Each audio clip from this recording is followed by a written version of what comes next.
Okay, in this section right here, we're going to be talking about how we can configure PHP to work with Apache Server. But first thing, Kristen, go ahead and give us your homework assignment. Well, PHP originally meant personal homepage, but now it means PHP. Oh, sure. Hypertext preprocessor. Yes. Don't start stealing That's my very good, spotlight. Adam.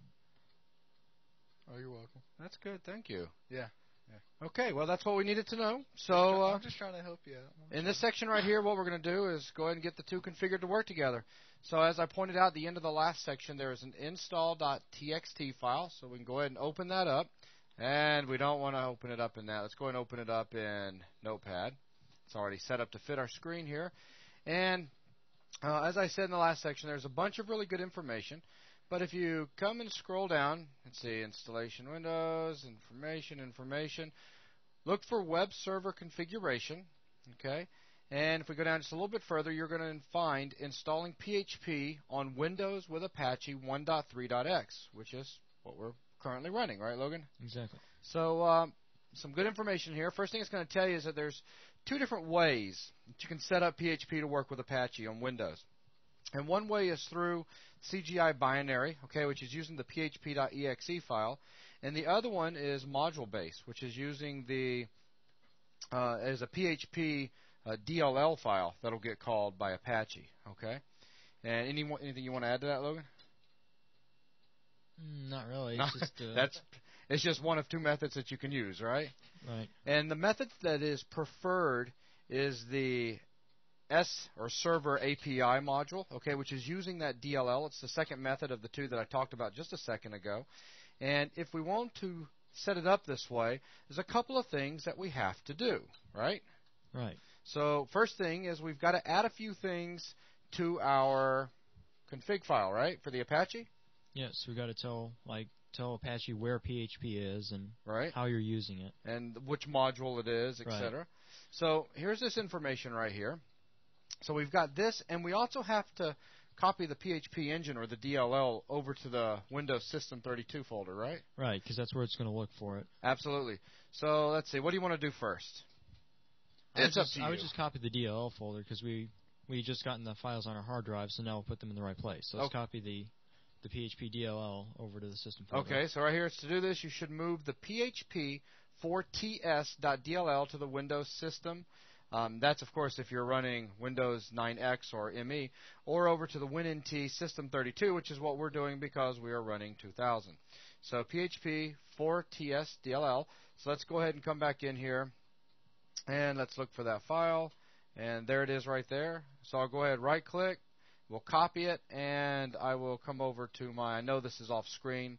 That's okay. I'm digging down to my Windows NT. Now we'll go ahead and pull this down now. Just didn't want to show you guys all my folder structure and all my files and all that good stuff.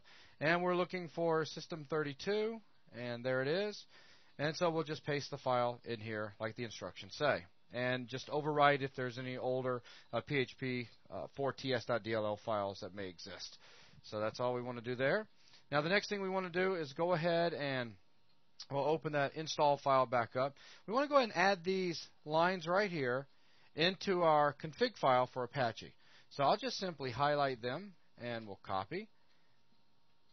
And I still have the httpd .config file open, and if you don't remember where that is, remember you can just go up under Program Files, Apache Group, Apache, and Config, and there you go. And there are definitely different places in here where you can add each of the three lines, but, you know, for speed, we're just going to jump on down here to the bottom and simply paste those three lines in there. That won't cause any problems, will it, Logan? No, that'll work just fine. If you want to spend time and find the exact lines for each of those to keep the file looking a little cleaner, you can, but this will work just fine. The way it's organized is just for readability. You can put the lines anywhere you want, and it'll still read it in fine. And the only thing we really need to change on these lines is this C drive right here, because we didn't unzip everything to C drive. We actually unzipped it to K drive, right? Right. So we'll just go ahead and change that over to a K. And remember how we renamed the PHP blah, blah, blah, the big long name that the folder was originally created as. We named it to just simply PHP. So all of this is good, right? Right. So let's go ahead and save this. Now, to actually see this work, what do we need to do? Restart the Apache. server. Restart the server. So we'll go ahead and restart it again. There it goes. Now we can write a simple little PHP file to verify that this is working. Okay.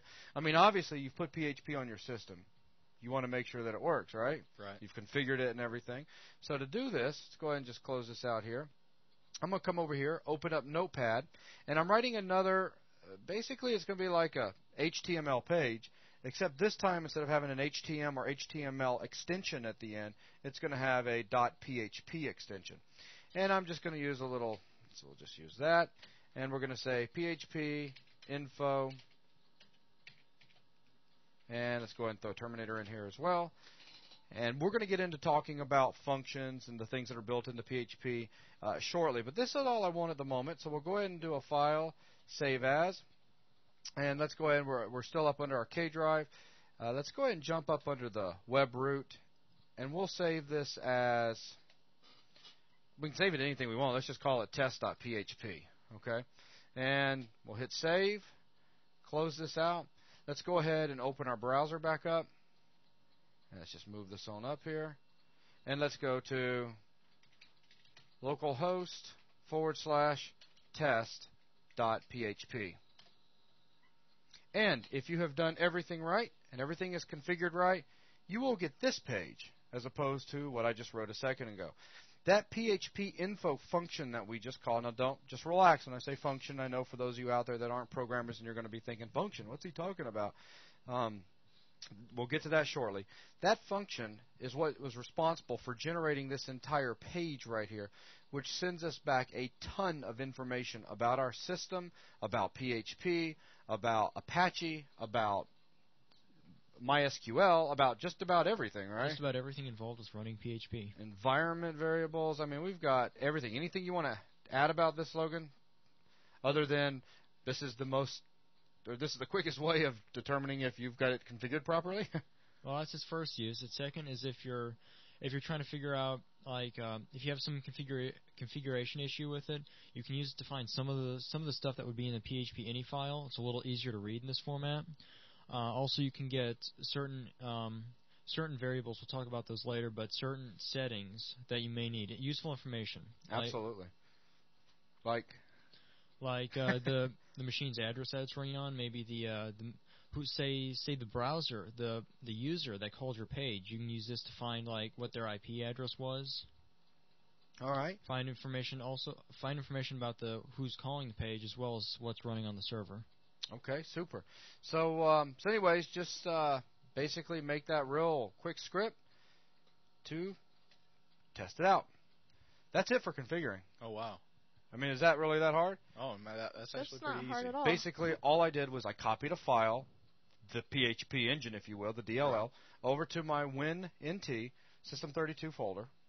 Then I went into my httpd .config file, and I added those 3 lines, and I told it where it could find my PHP folder at, which in my case is on K drive up under PHP. Okay.